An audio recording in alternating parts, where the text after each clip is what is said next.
uNkulunkulu lopha emakhata kubanza ngeke ahlale angakuphi nawe lokutawukwenda kuthi ufeze lokhu la kumisele kuthi ukufeze ngetinsuku tekuphila kwakho.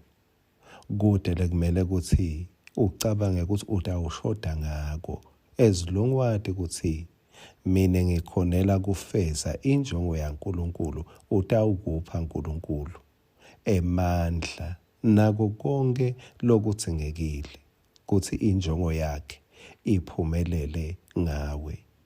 Singwa sakavuka uhle ngikuhlephulele encwadzini yaJona 4 angikufundzele verse 8.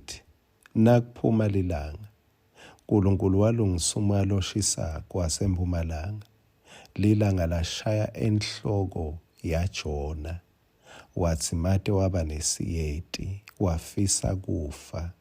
Wase uthi kungcono ngimane ngife kunekuthi ngiphile. Lapha sekususwe lesihlahla uNkulunkulu lamhlanyelela sona Jona.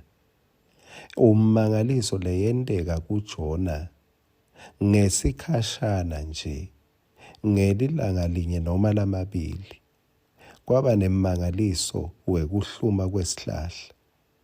Jona angimati noma tindo taNkulunkulu bese kade tayele yini, angesenako kubonga, asakhonona kuphela.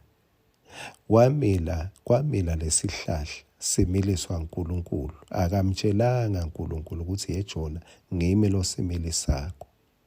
Kwachamuka imbehla, nayo ingumangaliso kuthi seyichamuka njani idle sihlahla ngebusuku bunye. Kuphinze kuchamuka umoya loshisako, solo imimangaliso uNkulunkulu wawulungisa umoya loshisako wasempumalanga.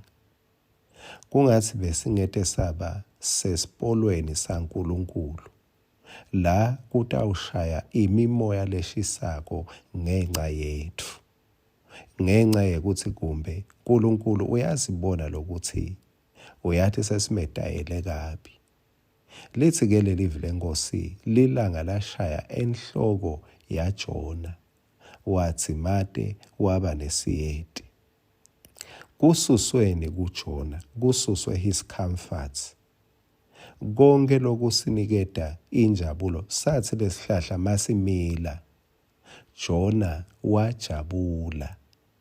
Bekuyicomfort yakhe.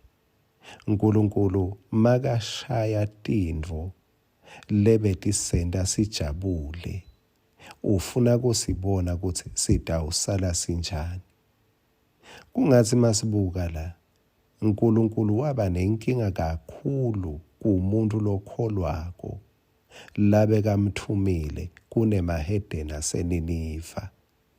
Angathi lamhla makabuka uNkulunkulu kuthi engabe akusibo yini labakholwako labayinkinga kakhulu kwedlula emahedeni, ngoba baseNiniva kwamenyetelwa kanye nje baphenduka.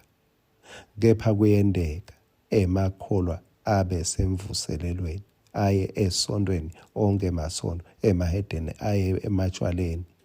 Kepha uNkulunkulu abe nenkinga kakhulu nebantu labafunza livi, nebantu labathandazako, nebantu labaya esontweni, bakhombise kungamlaleli. Jona waba disappointed, wajabha kakhulu ngesikhathi kususwa icomfort, wakhala kuNkulunkulu.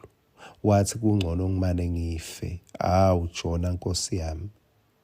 Jona ukhaliswa kususwa kwendvo lebeyijabulisa yena, abengakhali ngekuthi kutawufa abantu baseNiniva labacishe bang-120,000. Bekangenandzaba nemiphefumulo Jona, bekanendzaba kakhulu ngetinto letijabulisa yena. Bekede tinyembeti ngebantfu. Kwangathi uNkulunkulu angavusetela buhlungu enhlitweni yethu ngemiphefumulo lengafa iye esihogweni kunekuba nebuhlungu ukuthi asisenamsebenzi, asinamali, asinamoto, asinalokwa nalokwa. uNkulunkulu wekuthula asilondolode. Amen.